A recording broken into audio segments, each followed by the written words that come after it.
Welcome to Spectrum TV News at 12. I am Francis Oyima. It's coming to you live from the capital city of Akwa Ibom State. Let's take a look at the headlines. Deputy Rep Speaker Kalu decry mass exodus of medical professionals.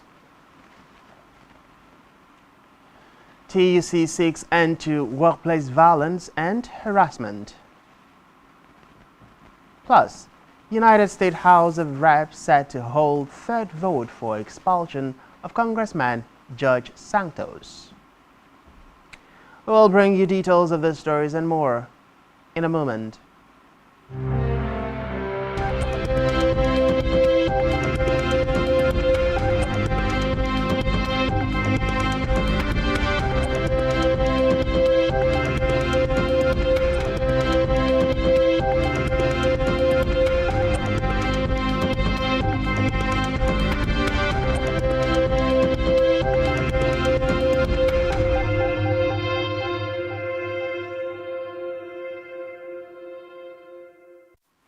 Many thanks for joining us. We begin today's news from the national scene, where the Federal Capital Territory Minister Nyesom Wike has explained his decision to engage senior advocates of Nigeria to handle 800 litigation involving the administration, lamenting that lack of diligent prosecution of cases in the past by FCT officials led to the loss of numerous cases. Wike alleged that there were cases of complicity on the part of certain FCT officials who connived with plaintiffs to get judgment against the FCT administration. The minister said this while defending FCT's 61 billion naira supplementary budget before the National Assembly committees on the FCT. The minister, who said the budget components were project-specific, added that President Tinubu would inaugurate most of them, including the Abuja Metro Line, by May, as part of activities marking the president's 1 year in office. From the Green Chambers, the Deputy Speaker of the House of Representatives, Benjamin Kalu, has decried the exodus of health professionals from the country. Speaking when he received a delegation from the Turkish company led by its president and member of board, Ahmet Kizolos, at the National Assembly complex in Abuja, the speaker warned that the situation might lead to importation of health services. Kalu called for mechanisms and structure to be put in place to refill and replace, noting that the nation's problem is not with numbers but with skills. He expressed the Parliament's readiness to support efforts that will increase more skilled health workers in the country and curtail the mass exodus of health workers seeking greener pastures abroad. Meanwhile, the National Assembly has said it will stop international oil companies operating in the Niger Delta region from diverting their facilities if they fail to address the negative environmental impact of their operations in their host communities. The chairman of House of Representatives Committee on Host Communities, Dunamen Deko, stated these at a two-day technical session on the implementation of Host Communities Development Trust. Deko expressed dismay that since the passage of the Petroleum Industry Act, rather than experiencing a better deal, communities had remained poor and in some cases worse off. He said the committee would use the instrumentality of the law to ensure that oil grants operate responsibly.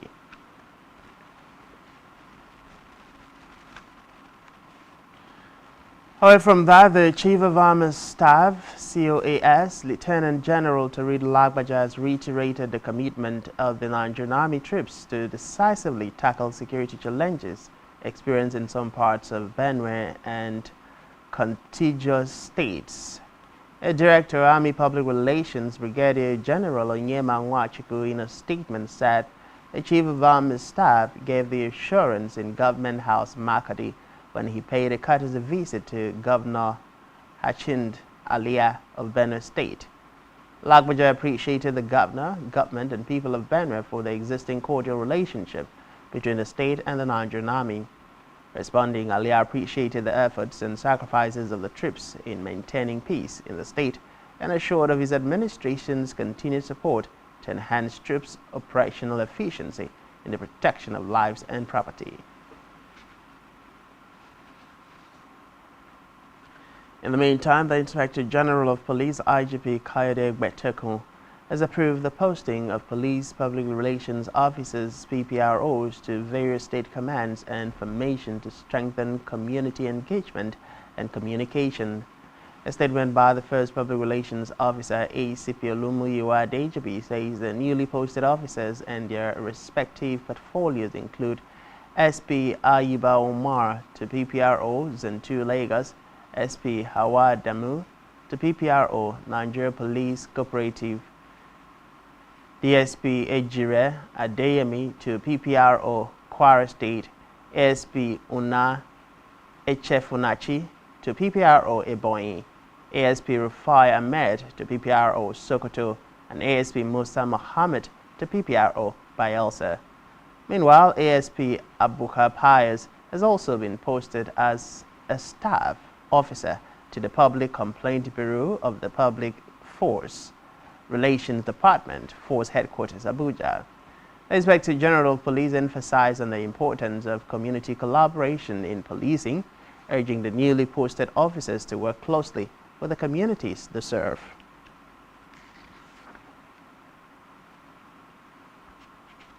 In a separate development, the President Trade Union Congress TEC Festus Osifo has called for strict enforcement of the International Labour Organization ILO Convention C-190 and Recommendation 206, which seeks to address the rights of everyone to a world of work devoid of violence and harassment. He said it is only when such recommendations are implemented and enforced that gender-based violence and harassment in the world of work can be eliminated.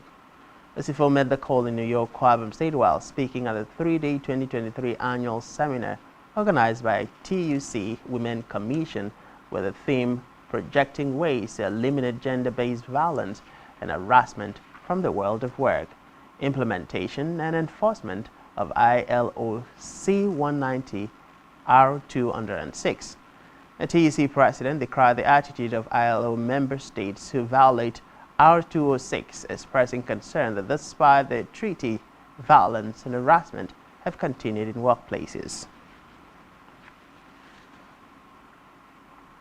In another development, Osun State Governor Demola Adeleke has approved a sum of 15,000 naira wage award per worker in the state as part of measures to cushion the harsh effects of fuel subsidy removal. The governor also approved a sum of 10,000 naira for each pensioner in the state in the same regard. This was disclosed in a circular by the Permanent Secretary, Ministry of Human Resources and Capacity Building, Olubenga Fadeli, saying that the wage award would run for 6 months beginning in December. Announcing the gesture, the spokesperson to the governor, Olawale Rashid, noted that the gesture was a continuation of Adeleke's commitment to workers' welfare and the fulfillment of his pledge of a gradual rollout of palliative measures to cushion the effect of subsidy removal. Adeleke also saluted Osun State workers and pensioners for their show of understanding regarding the efforts of the state government to improve tremendously on their welfare.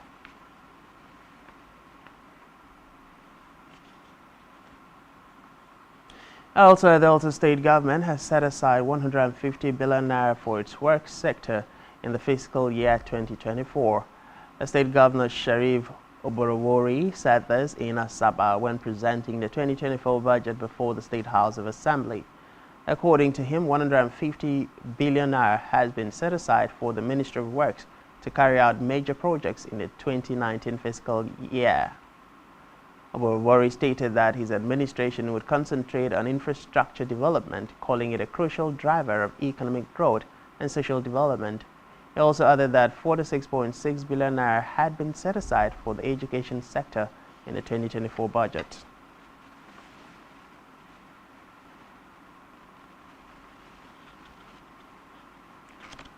Moving on to Africa, where South Africa has received a consignment of 450 gasoline generators donated by China to alleviate the country's severe power cuts. The generators, which arrived in South Africa yesterday, will be officially received today by Electricity Minister Ngosinsho Romakoba. The country's residency said the generators will be used as backup to alleviate the impact of load shedding in the delivery of services in clinics, schools, and courts. Reports say the donation is part of the technical assistance program that China and South Africa signed during August's BRICS summit in Johannesburg.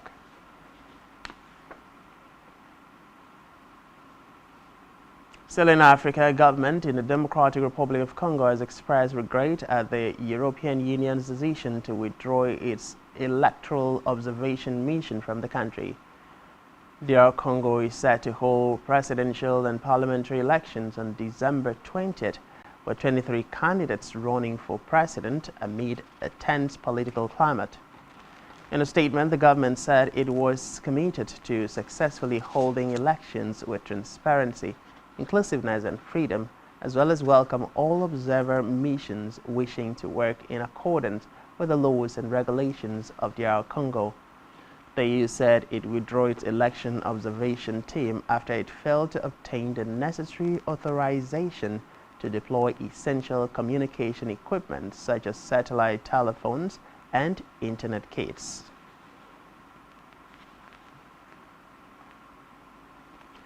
On the foreign scene, the United States House of Representatives will reportedly hold a third vote to expel Congressman George Santos from its ranks later this week. Reports say two previous efforts to oust the New Yorker from his seat have failed, but a damning ethics report on his time in office has all but assured his removal. And while Republicans, including the new Speaker, have urged the 35-year-old to resign so they can avoid another vote.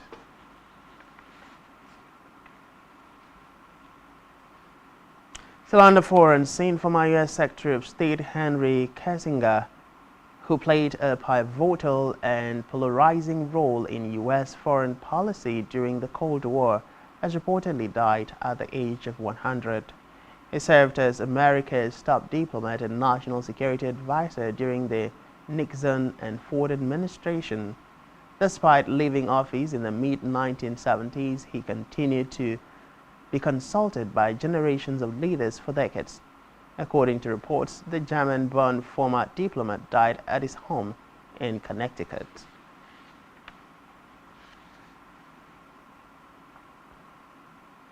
Still to come in the news, Jude Bellingham sets scoring record as Real Madrid beats Napoli. Please stay with us.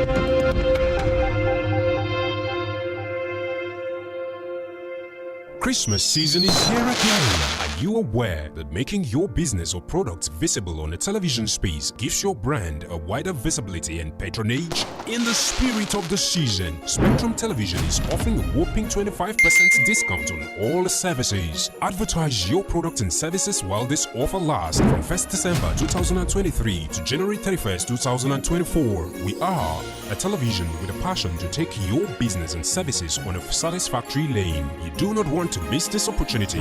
For more inquiries, visit our city office at number 2 Taft Plaza Close off Akaitinen Road, Uyo, Akwa Ibom State, or call the following numbers on your screen. Spectrum TV, broadening your horizon. For premium broadcasts and entertainment, sports on the go, and news around the world, watch Spectrum TV on StarTimes DTH Channel 421 and free-to-air frequency 12733. Visit our website, spectrumtvlive.ng. Spectrum TV, broadening your horizon.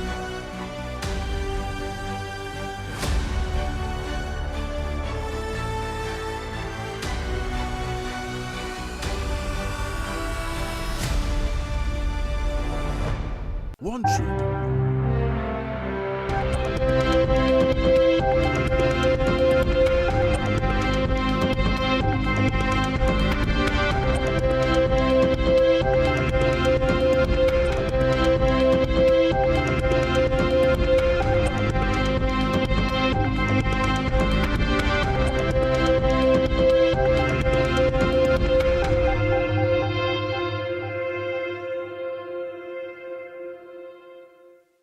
And thanks for staying with us, and now to the concluding part of the news stories.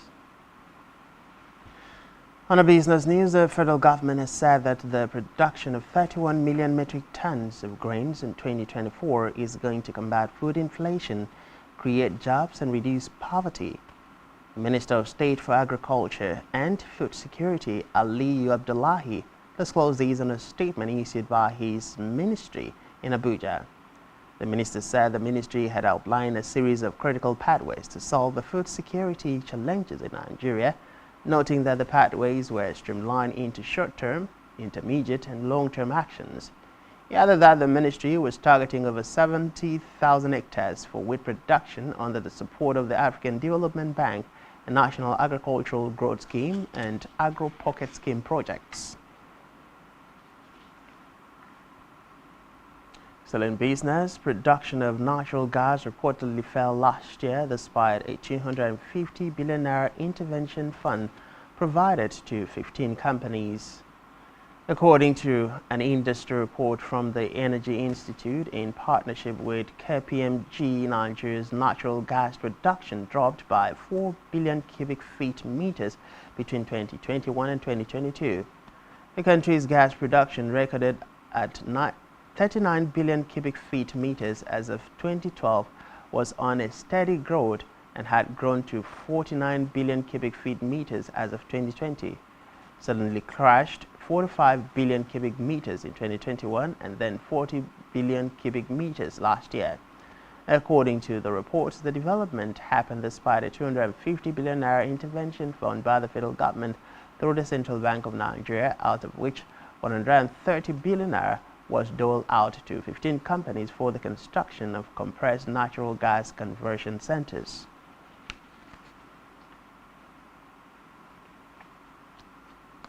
To Health now, where the Minister of Health and Social Welfare, Ali Pate, has said that the federal government would strengthen the workforce and reduce brain drain in the health sector. Pate said rehabilitation workforce and services would be strengthened to achieve universal health coverage (UHC). The minister, represented by the Director of Regulatory Bodies and Professional Schools Division, Dr. Opipi Opako, stated these at a two-day stakeholders meeting in Abuja. He said integrating the World Health Organization Rehabilitation Agenda 2030 would address challenges of brain drain and improve access to rehabilitation services, thereby achieving universal health coverage.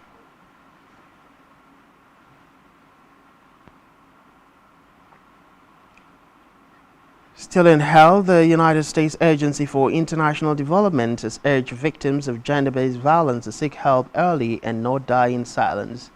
The mission director, USAID Nigeria, Melissa Jones, said seeking help early was crucial because such violence thrives on silence, domination, and isolation. Jones gave the advice at a webinar organized by the mission to commemorate the yearly 16 days of activism against gender-based violence. The mission director said the stigma and discrimination that affected survivors of violence was painful, noting that the solution was for communities and other women to embrace them.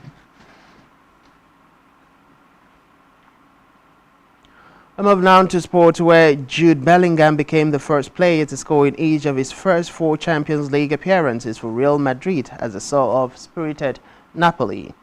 The England midfielder headed in David Alaba's cross in the 22nd minute to put the 14-time winners 2-1 ahead.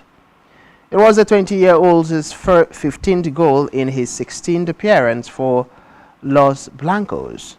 He also assisted the fourth goal for Joselu in added time as Real Madrid continue their perfect record in this season's Champions League with a 4-2 win.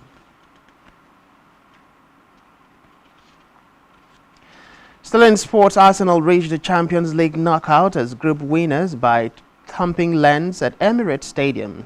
The Gunners scored 5 in a phenomenal first-half display as they reached the last 16 in the first appearance in the competition for 7 years. Kai Havertz, Gabriel Jesus, Bukayo Saka and Gabriel Martinelli and Martin Odegaard all scored in the first half before Jorginho added a later penalty. Arsenal progressed from Group B alongside PSV Eindhoven with Lens out. Reports say Arsenal are the first side in Champions League history to have 5 different scorers in their first half of a match.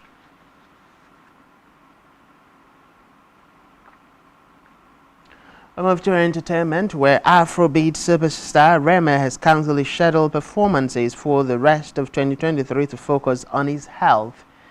Following successful tours in Europe, Asia and North America, Rema's sudden announcement is reportedly a big blow for his planned homecoming tour of Abuja, Lagos and his native Benin in December. He was also billed to perform at the Hey Neighbor Music Festival scheduled to take place between December 8 and 10 in South Africa. The decision to cancel his shows follows the latest achievement of his Calm Down song, making chart history on both Apple Music and Spotify.